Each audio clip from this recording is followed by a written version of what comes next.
Hi, Coach. Welcome back to the podcast. Thanks for having me. I know you have a lot has gone on in the last year. You've won another state championship 3 years in a row. You haven't lost a game, and your third championship.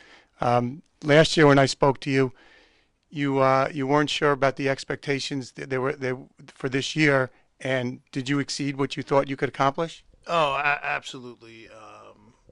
We graduated a great group of seniors.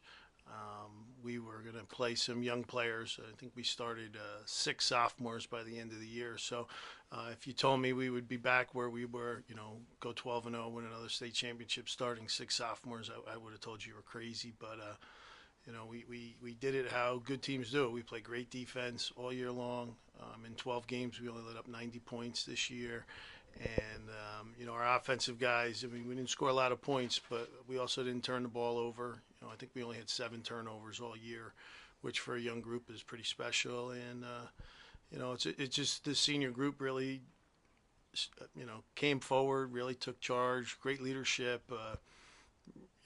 Was a great influence on our younger players, and that had a lot to do with our success.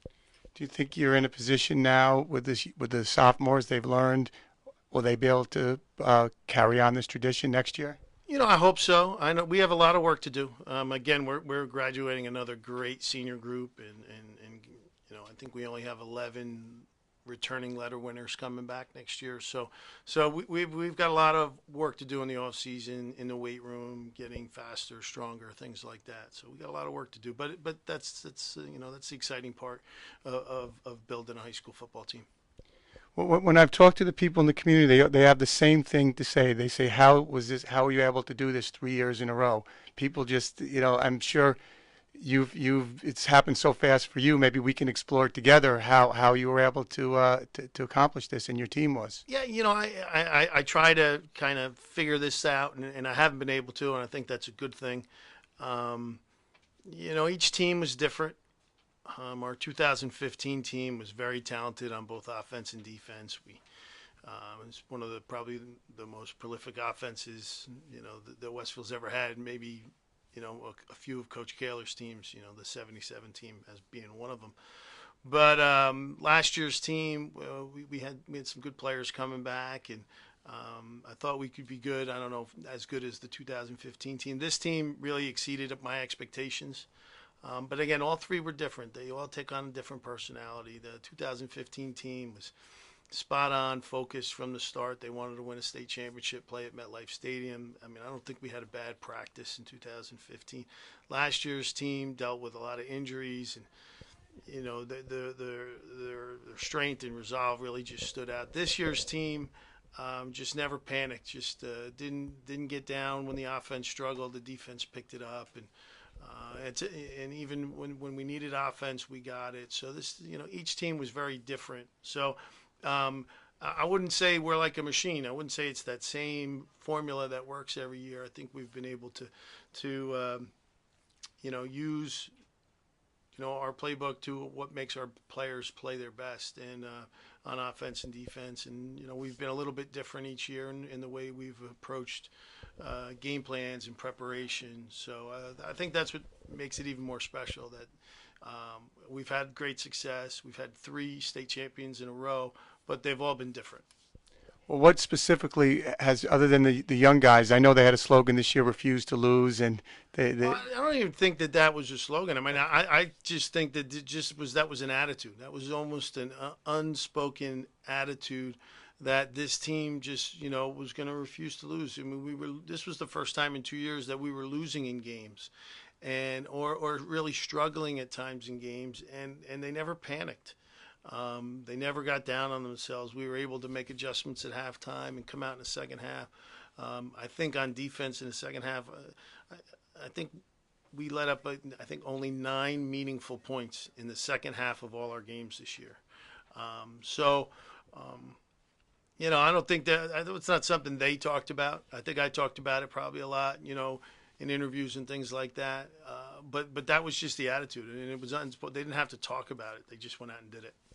In professional sports, or they always say it's really hard to repeat. Do you think in a high school level, is it because there's a turnover in players? Is it easier? I know when a team wins in the pros, or the players sort of get complacent, but you have new players coming in. Well, no, I think it's hard. As I said, this is three different teams basically. We're graduating. I think between 19 and 24 seniors each of these 3 years, and all of them were contributors. So, it's very hard to replace seniors, and to replace them with sophomores.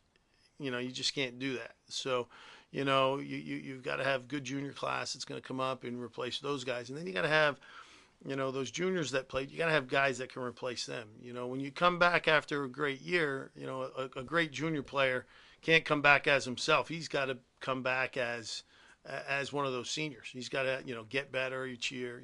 If our kids don't get better and better in the off season, improve each year, we're not going to be as successful. So, it's not as easy as, you look at it 3 years from the start of it and think, this was a piece of cake. No, it's a lot of hard work. I mean, we get everybody's best each week, and we play in a good league and a good division, and I was at a meeting last night. 4 of our teams won state championships. 7 of our teams were in state finals in our league. So,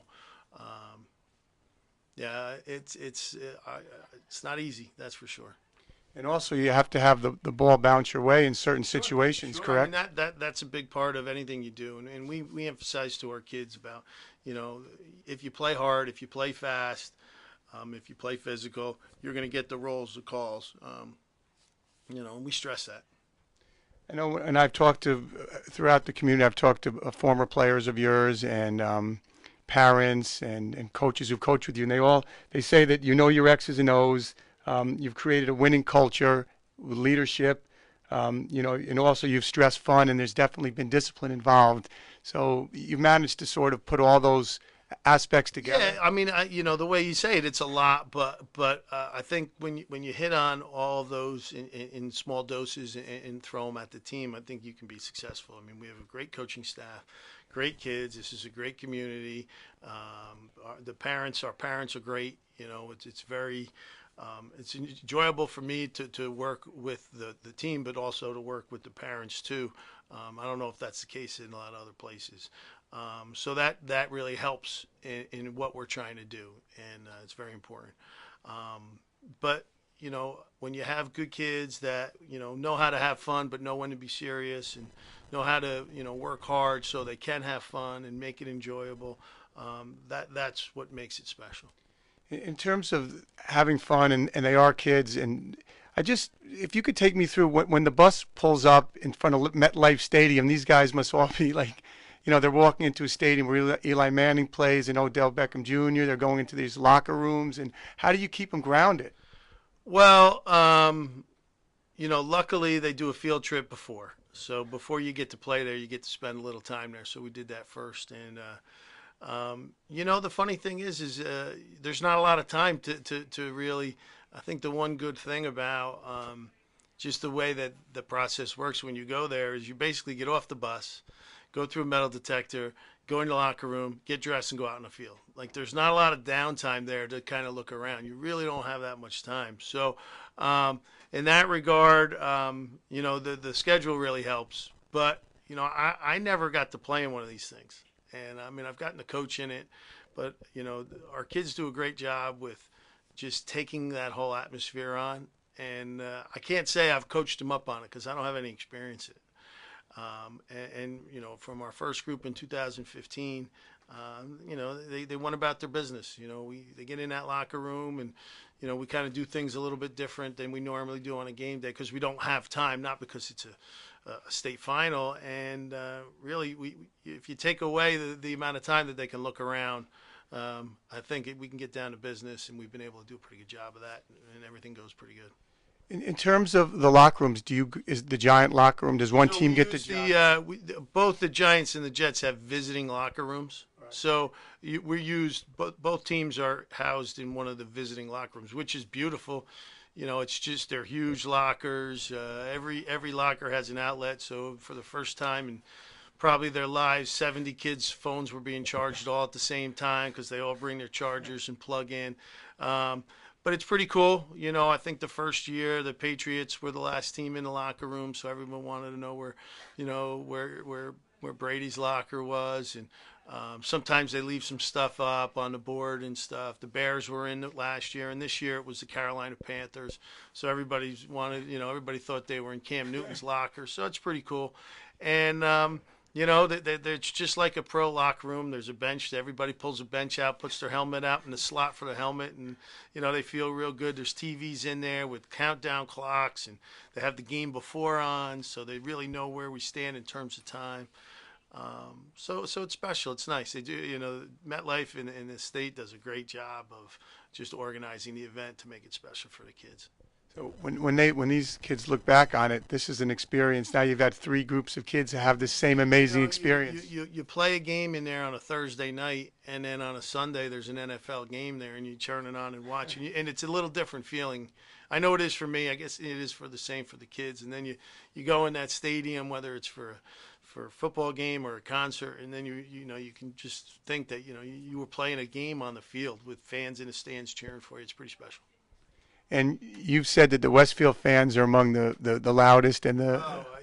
I have no idea how, when that place is packed with 70, 80,000, that you can hear, because, we've had great crowds, and I don't know the numbers, but the crowds that you see at our games and from both teams is unbelievable, and you can't hear on the field.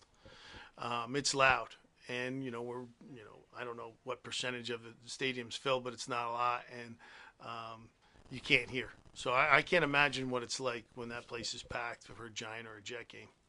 And for yourself, when you're coaching and you look up it and you say, "Wow, this is incredible that I've created. I've helped to create this environment." I definitely look up and say, "Wow."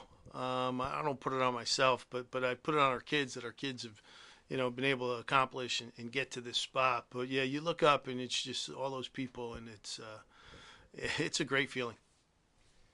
And in terms of, is there other organizations or teams or coaches that you follow or that you emulate or you've created relationships with to pattern your program after?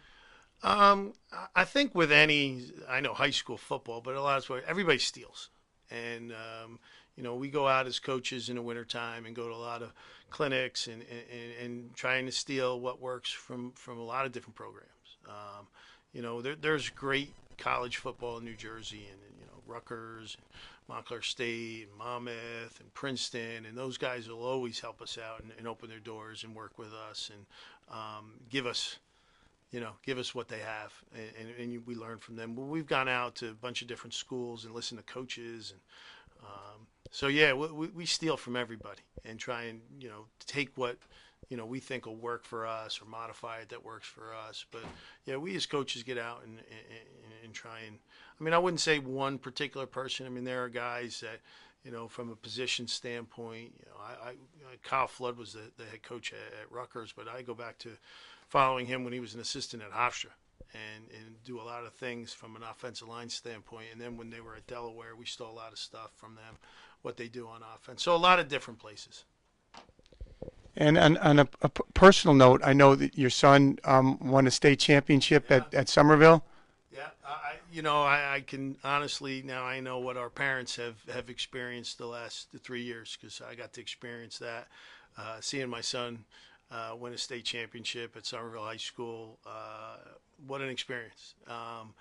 My son has been on the sideline. He wasn't on the sideline this year because he had practice, but to be on the sideline for the first two and helping out, and he's always been a part of our program, and even in the summertime, and if he didn't have a workout, he'd always come and work out with us. And for him to get to experience what we've experienced is special. And as a dad, I had a little bit of a voice after our game, but after his game, my voice was shot for about a week, and it's awesome. It was awesome. And what made it even more special was there was probably about 25 Westfield people that came out to the game.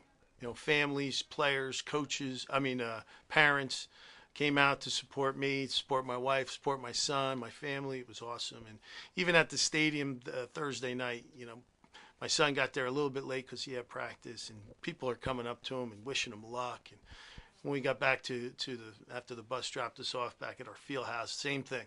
Parents, players coming off the bus winning the state championship, see my son and wish him luck before you went back to celebrating. So very special for me.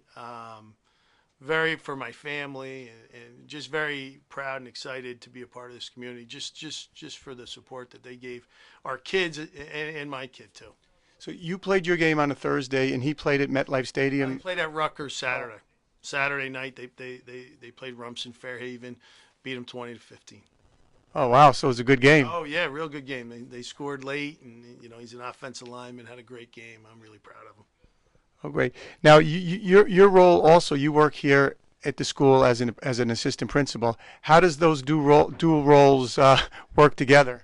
Well, it's a lot. It's a lot. You want to get your football stuff. I get here pretty early to get a lot of the football stuff done before school starts, so I can concentrate on my roles and responsibilities during the day, and then we'll sneak out for practice, and then once practice is over, you kind of have to get back and finish up and tie up some loose ends here. We've made it work. It's a great school to start with. We have great staff, but great administration. That we make it work. And in terms of, did you always want to be in education from the time you were? When did you know you wanted to be in education? I'm when I could only play Division III football. When I knew sports wasn't going to be in the cards after college. Athletics was something that I didn't want to really, I didn't want to get away from. So I felt like being a teacher, being a coach, was my path, and I really. Had a great high school experience. My coaches and my teachers were very influential on what I wanted to do growing up, and I wanted to be like them, and I still do. And so that's kind of where it went. If I was maybe a little bit taller and a little bit bigger, it might have changed things, but it is what it is. And what position did you play?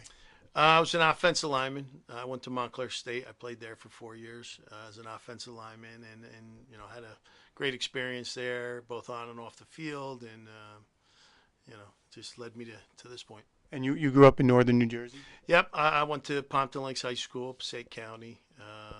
Again, another great experience. Small town, hardworking people, and just great experiences. In high school, youth sports. I kind of use that and look back on those experiences and try to use them and as great examples for our kids all the time.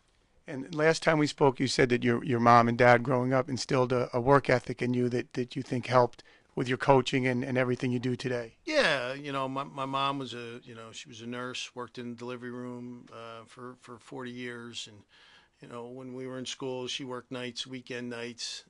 And so we'd get to the weekend, and she'd sleep through most of it because she'd worked the whole weekend. My dad was just a hard worker. He worked in a company up there and had a couple of different roles, but he was kind of guy that was at work an hour early. Got the Daily News and it was the Patterson News or the Herald News at the time, and read those. Got his crossword puzzle done because he was at work so early, and then. Busted his hump all day long, and then came home, and then that's when we read the papers. But, just people that, never took a day off. We didn't have too much vacation time because everybody was always doing something. But, I was always appreciative of just their hard work and try to be like them, that's for sure. And I know since you've been, I guess certain things have changed a little bit in your life. Were you with the Grand Marshal this year at the parade? Yeah, that was, that was nice. That was a surprise, and it's nice. I was very honored, and again, this is a great community, and I'm very appreciative, very lucky that in 2006 Ed Tranquina hired me to be the head football coach, and got a teaching job here, and it's the best move I've made, and it's really. Everything has been great, again, working, in this community, working with our, PAL, they have great feeder program for our football program, and to have that opportunity, the Italian American club in town honoring me was special. Well, when you first came, the football team, they were really good in the 70s and the early 80s. But when you took over in 2006, correct? Yep. They had they weren't really winning at Yeah, that point. yeah, they were struggling. They had some success in the mid '90s, made it to a state final. Early 2000s, real early 2000s, won a couple of division championships, and then, the mid 2000s they started to struggle, and I got, I was lucky to get hired here, and I was I think we were able to put a good coaching staff together, kept a lot of the coaches that were already on staff, and that 2006 senior class was they only won 2 games. They were 2-18 coming into their senior year, and they bought into what we were throwing at them. We had a pretty intense summer conditioning program, and they bought into it. And we won 6-4 that first year. And we lost our first game to Linden. Mohammed Wilkerson, defensive tackle for the Jets, was a senior on that team, so it was a good Linden team. But we played them tough, and the kids never, they didn't quit. We battled all year. We didn't make the playoffs, but finished 6-4, and that group is very special to me. And I only got to coach them 1 year, and I was only in the district for a year for them, and I didn't even teach here. I taught at Roosevelt, the middle school, that year. But still have great relationship with those guys. A lot of them, they're texting, calling me before a game, after the game, and they come to the guys that are local come to the games. And but that group is what really got us going. If they don't buy in to what we were doing, I don't know if we can ever get to this point. So that was the old change the culture sort of. Yeah. I mean, Ed Trinkina, who was coaching, who was the athletic director, was wanted the program to go in a different direction, and and I did things a little bit different, and we did things a little bit different, and I think it's what the kids needed. Sometimes you just need that. You need a little bit of change. You need to do something a little bit different. To spark the kids. And I think we sparked them. And, some of those guys had great senior years, and then they even did well in their other sports, which was great. We had a kid, Santo Nardi, who was a defensive lineman for us, and he really bought in, got in great shape, and then he went on to have a great basketball season, which no one had expected. I don't think he expected. So, and we saw that with kids in other sports too. So, I owe it a lot, if not everything, to that group of seniors in 2006. Right now in football, and we spoke about this last time, there's a lot of concern about safety in football, and you said that you use fitness and get the kids prepared so that you can be in a position to prevent injuries and have a safe as a safe environment as possible. I truly believe you can't control injuries. Things are going to happen, but we tell our kids all the time, if you work hard in the off season, you get in great shape, you get as strong as you can be, the chances for injuries are going to decrease. They're not going to go away, but they're going to decrease. And so that's one approach. The other approach is how well you instruct and teach. It's so important to teach the contact parts of the sport correctly, blocking, tackling. Those things are vital. And if you teach both of those things, give your kids an understanding of why it's being taught that way. All right, and by doing it wrong, here's the ways you can injure yourself. You're going to be all right. We're not a concussion-free team. I think we had 2 or 3 this year. It's 2 or 3 too many. And then you look at those injuries, and then you got to evaluate and really look at them and say, what can we do different to try and avoid that happening next year? So, it's a contact sport. It could be a violent sport, but I think if you teach it, if you're very conscious of how you teach the contact, you can really minimize a lot of the injuries.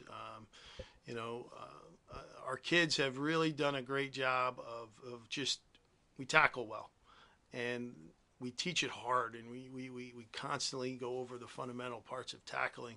and they do a good job of it. And I don't know if we've had a concussion from tackling, which you see a lot of defensive players in the NFL and getting concussions, and it's how to use how not to use your head and how to use it properly and how to get your body in the right athletic stance and contact spots. And again, going back, I know I'm a little long-winded here. Again, the fitness part is crucial. It's crucial, and it makes all the difference in the world. And the teaching part is just as important. Have parents in the recent years come up to you and questioned and asked you about the injury factor or anything in that line? No, not here. I mean, I think we've done a pretty good job, minimizing our injuries. We had some. We've had some non-contact injuries, some knee injuries, and we've had some contact injuries.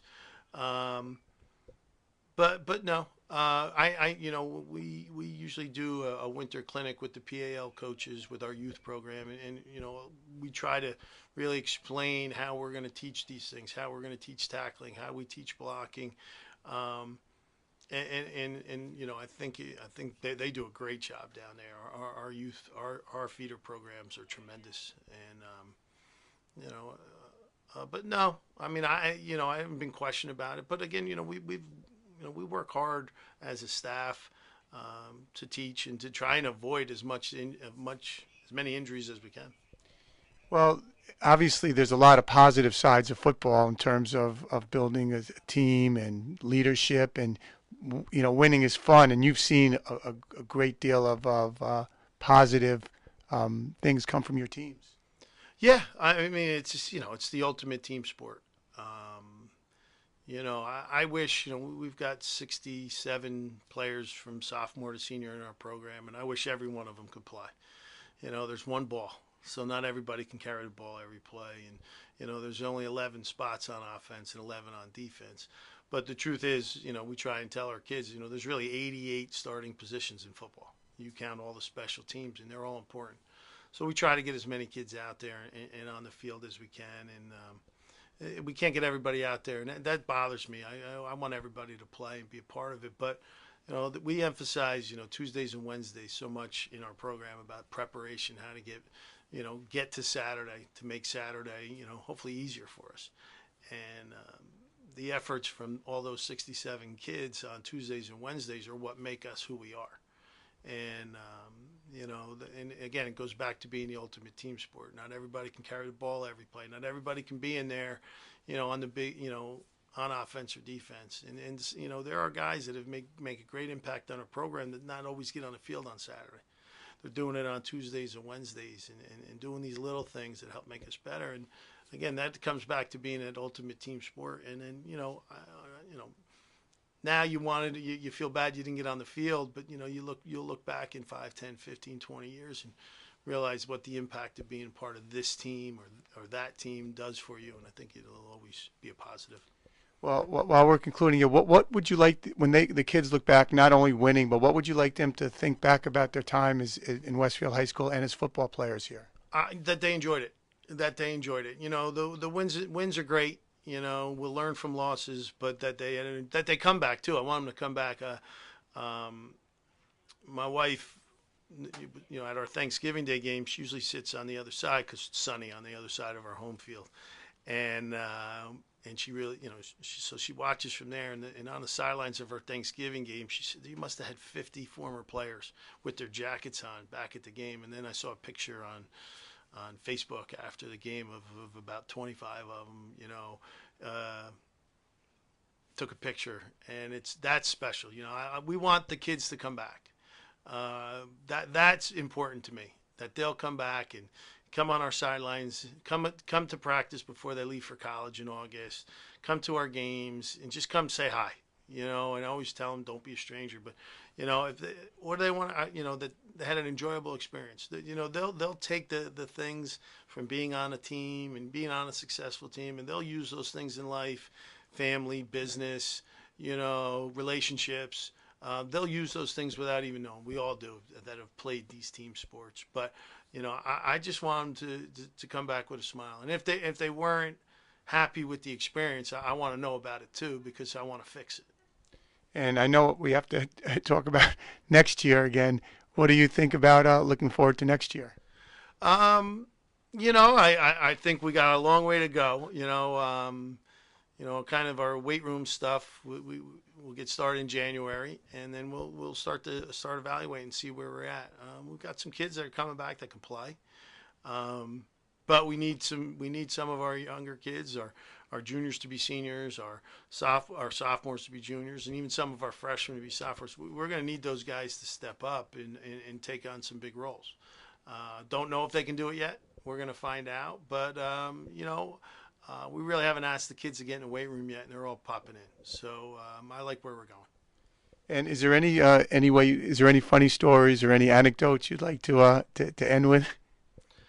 I just I really liked this team. They were a lot of fun to be around. I mean, even times to get a little too silly, but we have a special tradition. The day before each game, and one of our assistants, Coach Deon, he spends a lot of time putting together just a little speech for the kids each week, and he covers a lot of different things, and they're great. And we've had some college coaches that came to watch practice this year, and when he was done talking, they were like ready to go out and kill. He really does a great job. My brother last year, who lives in Missouri, came in with his sons to watch our final game and had an opportunity to listen to him speak, and he was just looking at me like, how awesome is this? And, what our team, after each speech, and it, the way they would break would just kind of always crack me up. He'd give this great speech, and he'd be all fired up and storm off. They'd all cheer.